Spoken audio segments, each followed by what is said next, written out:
OnePlus is back with their new OnePlus Nord 2 5G, and this time around they brought a few upgrades that could make this one a true flagship killer. But we've heard this term flagship killer time and again this year. Does the Nord 2 5G have what it takes to join the club? I'm Will for GSM Arena, and let's find out in our full review.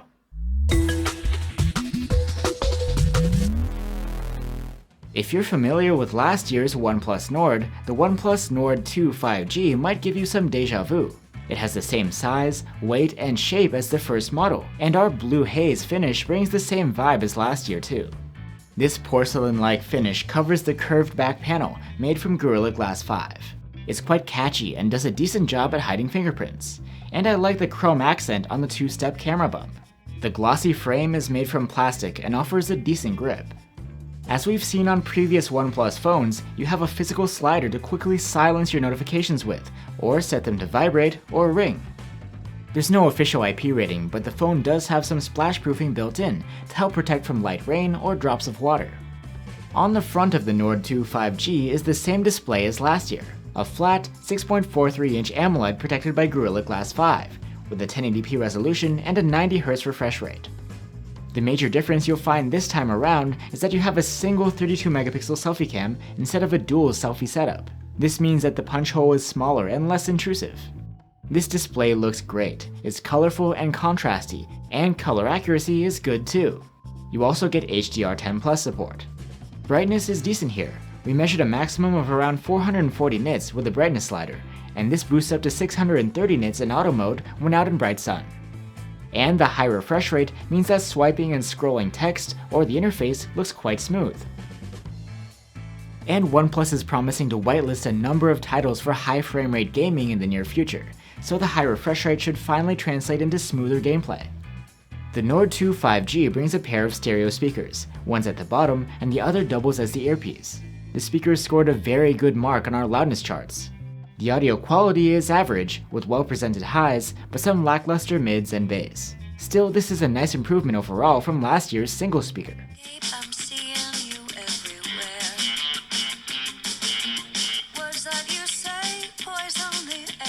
However, just like last year's model, there's no traditional headphone jack here.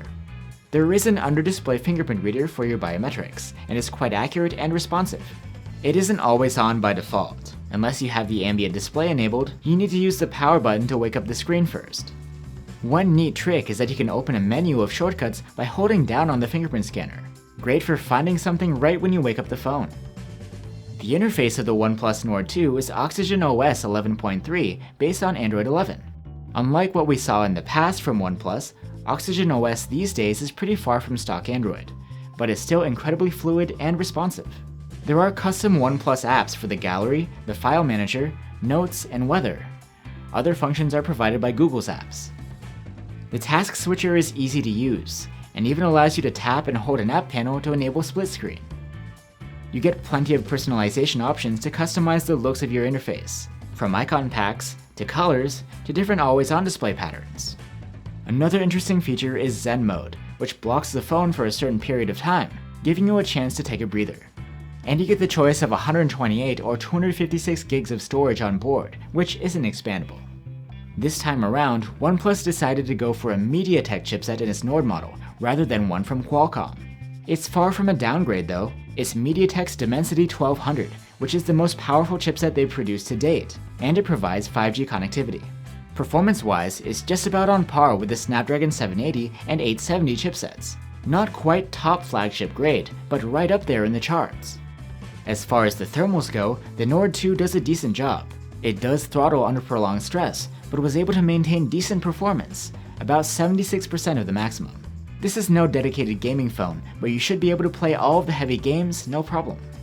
The OnePlus Nord 2's battery life is very good considering the battery's 4500 mAh capacity. It was able to score an endurance rating of 102 hours in our proprietary tests. But even more impressive is the charging speed. The Nord 2 brings OnePlus's Warp Charge technology, which combines a 65-watt adapter with a battery that's split into two cells that charge simultaneously. Warp Charge is incredibly fast. The phone is able to charge from 0 to 98% in half an hour. Now on to the Nord 2 5G's triple cameras.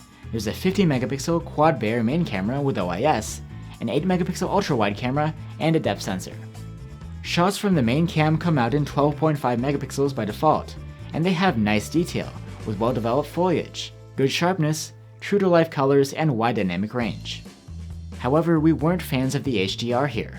When it kicks in, the dynamic range is great, but images look overprocessed with very high contrast, and the fine detail takes a hit. Portraits look good. They're detailed and sharp with true-to-life colors and great contrast. Despite the depth sensor, the subject separation has issues from time to time, but it's fine for this price range. Most of the ultra-wide shots we took look a bit overprocessed because of the auto HDR. They're detailed enough with good colors and wide dynamic range, but the contrast is unnaturally high and foliage looks artificial. If you turn off HDR, the results aren't strictly better. They have a more natural look, but are a bit softer with more noise. Selfies taken with a 32-megapixel front-facing cam are excellent if there is plenty of light. They're sharp and detailed with good contrast, colors, and dynamic range. If the light is a bit lower, like in an indoor scene, the results are noisier and less sharp. In low light, photos from the main camera are great. These look natural despite having some multi-stacking going on.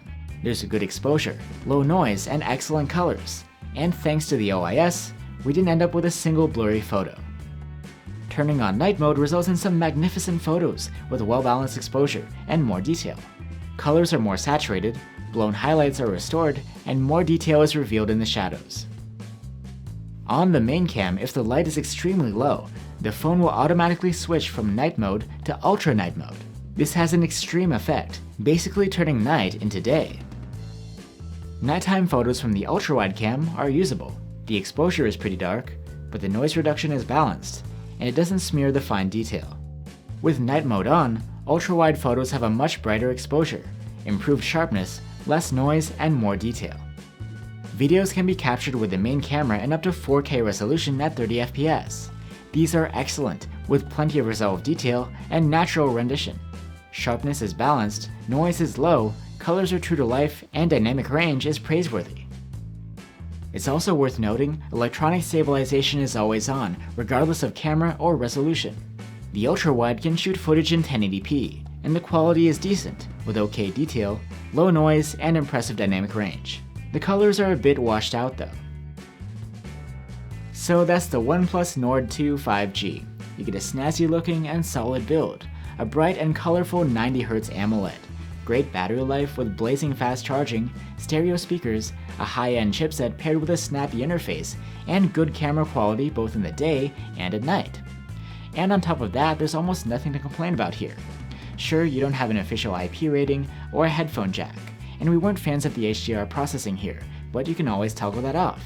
So the OnePlus Nord 2 does deserve to be called a flagship killer. If you're looking at high-value, feature-packed phones, this one should definitely be on the list. Thanks for watching guys, stay safe and see you on the next one.